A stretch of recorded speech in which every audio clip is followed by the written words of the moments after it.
আসসালামু আলাইকুম। দেশের সংবাদে আপনাদেরকে স্বাগত জানাচ্ছি। আমি আদিবা সুলতানা শারমিন।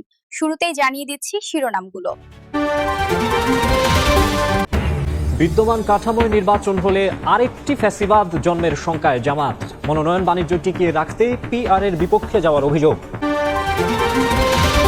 সংবিধান অস্বীকার করে বিশৃঙ্খলা সৃষ্টির অপচেষ্টা দেখছে বিএনপি। আলোচনায় না থাকা ইস্যু চাপিয়ে দেওয়ার পক্ষে নয় এনসিপি। মাঠের কর্মসূচির বিপক্ষে বাম জোট।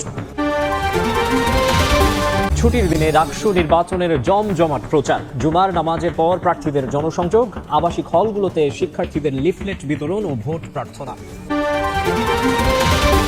মালয়েশিয়া যেতে সরকারি খরচের 6 গুণ বেশি আদায়। শতাধিক এজেন্সির হাজার কোটি টাকা জালিয়াতির নথি দুদকের হাতে। সিন্ডিকেট ভাঙতে প্রভাবশালী অপরাধীদের ধরার তাগিদ। ফেসবুকে ধর্ম নিয়ে কটূক্তির অভিযোগ। কুমিল্লায় মাইকে ঘোষণা দিয়ে 4টি মাজারে ভাঙচুর আগুন। অজ্ঞাত 2200 জনের বিরুদ্ধে পুলিশের মামলা।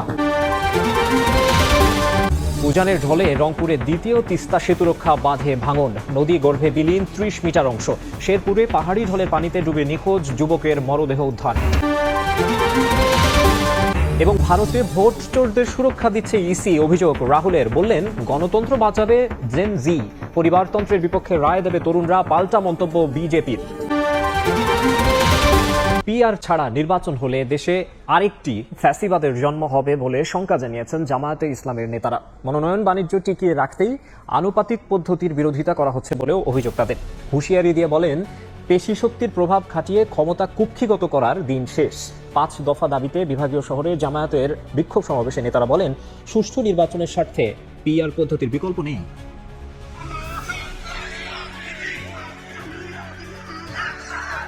জুলাই সনদের আইনি ভিত্তি পিআর পদ্ধতিতে জাতীয় নির্বাচন সহ 5 দফা দাবিতে রাজধানীতে সমাবেশের পর এবার বিভাগীয় পর্যায়ে বাংলাদেশ জামায়াত ইসলামের বিক্ষোভ। শুক্রবার 7 বিভাগীয় শহরে কর্মসূচির অংশ হিসেবে দুপুরে রংপুরের পাবলিক লাইব্রেরি মাঠে সমাবেশ হয়। নির্ধারিত সময়ের আগেই কানায় কানায় পূর্ণ হয়ে যায় সমাবেশের স্থল। সমাবেশ শেষে রংপুর মহানগরীর গুরুত্বপূর্ণ সড়ক প্রদক্ষিণ করে বিক্ষোভ মিছিল। মিছিলের আগে সমাবেশে প্রধান অতিথির বক্তব্যে দলটির সেক্রেটারি জেনারেল মিয়া গোলাম পরোয়ার বলেন, বিদ্যমান রাষ্ট্রীয় কাঠামোয় নির্বাচন হলে দেশে আবার ফ্যাসিবাদ তৈরি হবে। এ সময় পিআর পদ্ধতিতে নির্বাচন জনগণ চায় কিনা তা জানতে সরকারকে গণভোট দেবার আহ্বান জানান তিনি। রাষ্ট্রীয় কাঠামো যদি থাকে তাহলে এর মধ্যে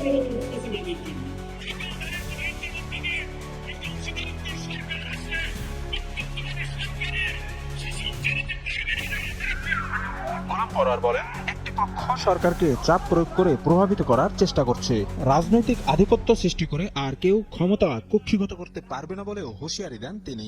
বিরোধী দলকে দমন করে দমন পীড়ন খুন ফাঁসি জেল রিমান্ড আয়নাঘর দিয়ে আজীবন ক্ষমতায় থাকার স্বপ্ন যারা দেখেন সেই দিন শেষ হয়ে গেছে। বিকেলে বরিশাল নগরের ফজলুল হক এভিনিউতে অস্থায়ী মঞ্চে বিক্ষোভ সমাবেশে প্রধান অতিথি হিসেবে যোগ দেন দলটির নায়েবে আমির অধ্যাপক মুজিবুর রহমান। বলেন, নির্বাচনে প্রভাব বিস্তারকারীদের জনগণ প্রত্যাখ্যান করবে। এ সময় জুলাই সনদ বাস্তবায়ন না করে নির্বাচনে জামায়াত অংশ নেবে না বলেও হুঁশিয়ারি দেন তিনি। জুলাই সনদকে বাস্তবায়িত করেই নির্বাচন করতে হবে। জুলুম যারা করতে চায়, চাঁদাবাজির মাধ্যমে যারা নির্বাচন করতে চায়, তাদেরকে জনগণ প্রত্যাখ্যান করেছে, আগামীতেও করবে ইনশাআল্লাহ। এদিকে বিকেলে চট্টগ্রামের আন্দরকিল্লা শাহী জামে মসজিদ প্রাঙ্গণে মহানগরীর শাখা আয়োজিত সমাবেশে প্রধান অতিথির বক্তব্য রাখেন কেন্দ্রীয় সহকারী সেক্রেটারি জেনারেল রফিকুল ইসলাম খান। অভিযোগ করেন, সরকারের অনেকে একটি রাজনৈতিক দলের প্রতি পক্ষপাতী আচরণ করে দেশকে বিপথগামী করার ষড়যন্ত্র করছে। অনেকেই একটি দলের পক্ষপাতী হয়ে এই দেশকে আবার বিপথগামী করার ষড়যন্ত্রে লিপ্ত। কেন্দ্রীয় কর্মসূচির অংশ হিসেবে এদিন সিলেট, খুলনা, ময়মনসিংহ সহ অন্যান্য বিভাগীয় শহরে বিক্ষোভ সমাবেশ ও মিছিল করে জামায়াত। সংবিধান যে এখনো কার্যকর তা অস্বীকার করে দেশে বিশৃঙ্খলা সৃষ্টির অপচেষ্টা চলছে বলে অভিযোগ করেছেন বিএনপির স্থায়ী কমিটির সদস্য doctor AZM Zahid Hossain. PR পদ্ধতি নিয়ে আগে আলোচনা না থাকলেও এখন কিছু দল ফ্যাসিস্টের মতো মতামত দিচ্ছে বলেও মন্তব্য করেন তিনি। এদিকে দেশের পরিস্থিতি স্বাভাবিক করতে নির্বাচনের বিকল্প দেখছেন না দলটির ভাইস চেয়ারম্যান শামসুজ্জামান দুদু। পিআর জুলাই সনদের আইনি ভিত্তি সহ নানা বিষয়ে পাল্টাপাল্টি বক্তব্যে রাজনীতির মাঠে বিরাজ করছে উত্তাপ। এবং এবার বিএনপির স্থায়ী কমিটির সদস্য ডক্টর AZM জাহিদ হোসেন বললেন, জনগণ না চাইলেও তাদের উপর মত চাপিয়ে দেওয়ার মাধ্যমে স্বৈরাচার ফিরিয়ে আনার অপচেষ্টা চলছে। শুক্রবার সকালে ফার্মাসিউটিক্যাল রিপ্রেজেন্টেটিভ অ্যাসোসিয়েশনের জাতীয় সম্মেলনে তিনি এমন মন্তব্য করেন। অভিযোগ করেন, সংবিধান এখনো কার্যকর থাকা সত্ত্বেও তা অস্বীকার করে দেশে অরাজকতা সৃষ্টি করা হচ্ছে। কোনো অবস্থাতেই জনগণের বিপক্ষে যাওয়া যাবে না। যারা যারা এগুলো বলতেছেন তারা আপনাদের নির্বাচনী ম্যানিফেস্টোতে দেন। কেন জোর করে, কেন প্রেসিডেন্সিয়াল অর্ডার দিয়ে, কেন এক্সট্রা কনস্টিটিউশনাল অর্ডার দিয়ে এই সমস্ত জিনিস কি অরাজকতার মধ্যে দেশকে ফেলতে চাচ্ছেন? উদ্দেশ্যটা কি? দেশের মধ্যে এক ধরনের বিশৃঙ্খলা সৃষ্টি করা। কিন্তু মনে রাখবেন, এই বাংলাদেশ সেই বাংলাদেশ না।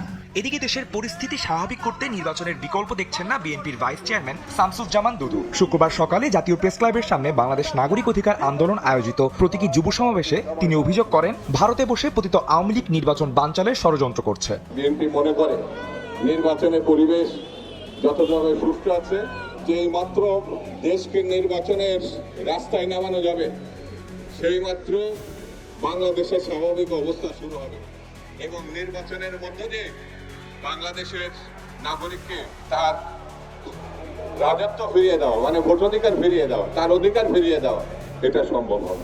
গণতান্ত্রিক অধিকার ফিরে পাওয়ার লড়াইয়ে জনগণ যে কোনো ষড়যন্ত্র প্রতিহত করবে বলে মন্তব্য করেন বিএনপি নেতারা। সংলাপের মধ্যেই ইসলামী দলগুলোর আন্দোলন নিয়ে রাজনৈতিক মহলে চলছে নানা আলোচনা। এসব কর্মসূচিকে ইতিবাচক হিসেবে নিচ্ছে না বিএনপি। দলটি বলছে, মাঠের বক্তব্যের জবাব গণতান্ত্রিকভাবে মাঠেই দেয়া হবে। অন্যদিকে এনসিপি বলছে, ঐকমত্য কমিশনের এজেন্ডায় না থাকা কোনো বিষয় রাজপথের কর্মসূচিতে চাপিয়ে দেয়া ঠিক হবে না, আর নির্বাচন বাধাগ্রস্ত করতে পারে এমন ইস্যু বা কর্মসূচির সামনে না আনার আহ্বান বাম নেতাদের। ফারুক ভুইয়া, রবিনের রিপোর্ট।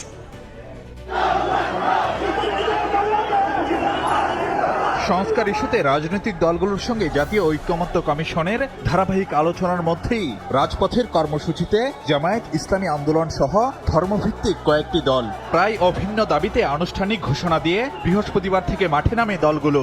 সংসদের 2 কক্ষে পিআর পদ্ধতিতে ভোট, জুলাই সনদের ভিত্তিতে নির্বাচন, জাতীয় পার্টি 14 দলের কার্যক্রম নিষিদ্ধের মতো ইস্যুতে তোলা হয় জোরালো আওয়াজ। আলোচনার মধ্যে রাজপথের এই কর্মসূচি নিয়ে নানা প্রতিক্রিয়া রাজনৈতিক মহলে।